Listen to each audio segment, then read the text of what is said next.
भजन संहिता उसका 91 अध्याय उसका 14 पद हम लोग आज सीखेंगे।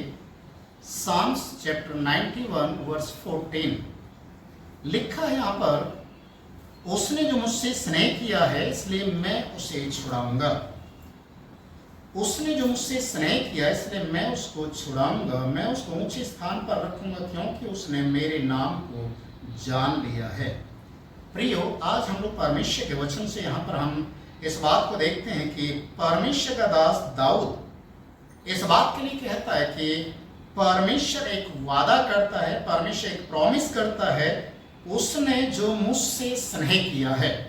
सबसे बड़ी बात है कि परमेश्वर से स्नेह करने का मतलब परमेश्वर सबसे पहले हमारे ऊपर अपने प्रेम को इस प्रकार से प्रकट करता है।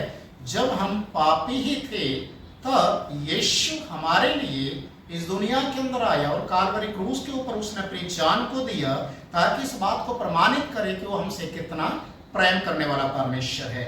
दूसरा, जॉन चैप्टर 6 वर्स 16, यूहन्ना 3:16 में हम पढ़ते हैं कि परमेश्वर ने जगत से प्रेम किया और उसने अपना इकलौता पुत्र दे दिया ताकि जो कोई उस पर विश्वास करे वो नाश न हो परंतु अनंत जीवन को पाए। प्रियो, यहाँ पर हम देखते हैं कि प्रभु यीशु परमेश्वर का वो पुत्र है जो इस दुनिया के अंदर परमेश्वर के प्रेम को प्रकट करने के लिए आया। परमेश्वर ने जगत से प्रेम किया, पहला तो प्रेम उसने किया और इसीलिए उसने अपने पुत्र को हमारे लिए दे दिया। परमेश्वर का प्रेम मनुष्य जाति के लिए इस तरीके से प्रकट हुआ कि उसने अपना इकलौता दे दिया। बाइबल हमें बताते हैं कि जब परमेश्वर ने हमसे प्रेम किया और अपना इकलौता दे दिया तो आज दाऊद भी इस बात को लिखता है कि जो उसने मुझसे स्नेह किया, मतलब जो परमेश्वर से प्रेम करते हैं, परमेश्वर से प्रेम करने का मतलब उसकी आज्ञाओं का पालन करते हैं। परमेश्वर का वचन कहता है कि उन्हें मैं छुड़ाऊंगा, मैं उनको छुड़ाऊंगा। वो पाप से हो सकता है, वो आर्थिक स्थिति से हो सकता है, वो बीमारियों से हो सकता है, वो और भी जादू टोने टोटके की शक्तियों से हो सकता है, ग्रह से, चाहे वो किसी भी टाइप का कहीं भी किसी भी कर्जे कष्टों में दबा हुआ हो। वचन कहता मैं उसे छुड़ाऊंगा क्योंकि उसने मुझसे स्नेह किया है। जब हम परमेश्वर से प्रेम करना शुरू करते हैं तो परमेश्वर का वादा जो हमारे लिए इस संसार के अंदर परमेश्वर ने रख छोड़ा है, वो कहता है कि अपना बोझ मुझ पर डाल दो। मत्ती रचित सुसमाचार 11 अध्याय उसके 28 पद में लिखा है, मैथ्यू चैप्टर 11 वर्स 28, हे सब परिश्रम करने वाले लोगों मेरे पास आओ, मैं तुम्हें विश्राम दूंगा। जो कोई बोझ से दबा हुआ है, कैसा भी बोझ हो, उससे परमेश्वर हमें आजाद करने के लिए वादा करता है और वो कहता है कि मेरे पास आओ, मैं तुम्हारे बोझ से तुम्हें आजाद करूंगा।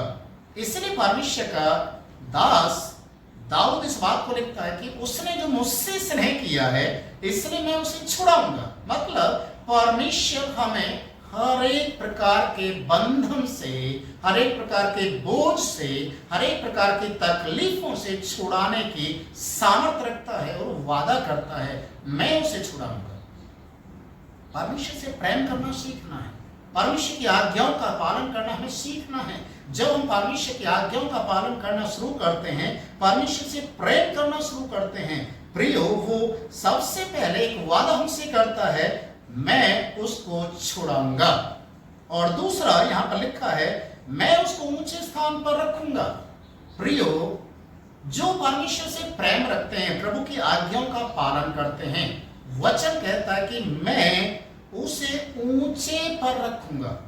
ऊंचे का मतलब परमेश्वर आपको भूरे से उठाता है, परमेश्वर आपको कीचड़ से उठाता है, परमेश्वर आपको गंदगी से उठाता है और एक सिंहासन पर ऊंचाइयों पर आपको लेकर चलता है ताकि आपके नाम के साथ परमेश्वर का नाम जुड़ जाता है और परमेश्वर आपको फिर उठाना शुरू करता है।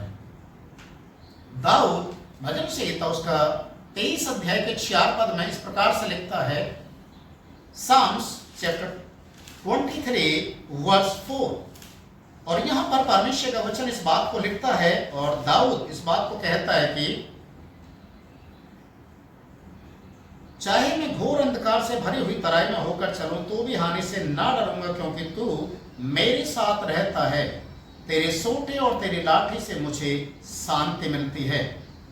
और लिखा हुआ है, इसका 3 पद को अगर पढ़ेंगे, वह मेरे जी में जी ले आता है, धर्म के मार्ग में वह अपने नाम के निमित्त मेरी अगुवाई करता है। प्रियो, साम्स चैप्टर 23 वर्स 3 में इस बात को बिल्कुल क्लियर किया गया है। चाहे हम कैसी भी तराई में होकर चलें, फिर भी अगर हम परमेश्वर से प्रेम करते, परमेश्वर की आज्ञाओं का पालन करते हैं, तो लिखा हो धर्म के मार्गों में हमारी अगुवाई करता है। अंधकार के हर एक बंधन से हमें छुड़ाता है, बचाता है, और वो धर्म के मार्गों में हमारी अगुवाई करता है, और अपने नाम के निमित्त हमारी अगुवाई करता है। अपने नाम के साथ हमारे नाम को भी ऊंचे पर उठाता है जब हम परमेश्वर के नाम को लेना शुरू करते हैं। क्योंकि वचन में क्या लिखा है, मैं उसको ऊंचे स्थान पर रखूंगा, मैं उसको ऊंचे स्थान पर रखूंगा। जब आप व्यवस्था विवरण की किताब को आप पढ़ेंगे, उसके 28 अध्याय उसके 12 और 13 पद में ये बात लिखा हुआ है। डिटोनॉमी चैप्टर 28 वर्स 12 एंड 13। परमेश्वर का वचन वहां पर इस वायदे को किस तरीके से पूरा होने के लिए, पूरा करने के लिए किस तरीके से हमसे बातचीत करता है।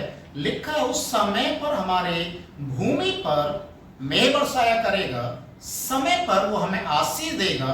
और वचन में साफ लिखा हुआ है कि तुझे कभी भी किसी के सामने हाथ फैलाना ना पड़ेगा। परमेश्वर तुझे उत्तम आशीषें, स्वर्गीय आशीषें आसमान को खोलकर तुझे देगा, और तू कभी भी किसी का कर्जदार नहीं रहेगा। किसी के सामने तुझे हाथ फैलाने की जरूरत नहीं पड़ेगी, बल्कि परमेश्वर तुझे बढ़ाएगा, तुझे योग्य बनाएगा।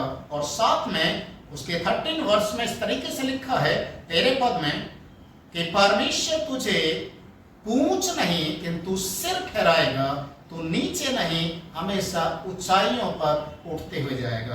प्रियो, जब हम परमेश्वर को जान जाते हैं, जब हम परमेश्वर को समझने लग जाते हैं कि परमेश्वर हमसे कितना प्रेम करता है, हम उससे कैसे प्रेम कर सकते हैं, कैसे उसकी आज्ञाओं का पालन कर सकते हैं। जब एक इंसान परमेश्वर की आज्ञाओं का पालन करना शुरू करता है और अपने हृदय के अंदर परमेश्वर के वचन को बसाना शुरू करता है, वचन में लिखा है परमेश्वर उसे उठाना शुरू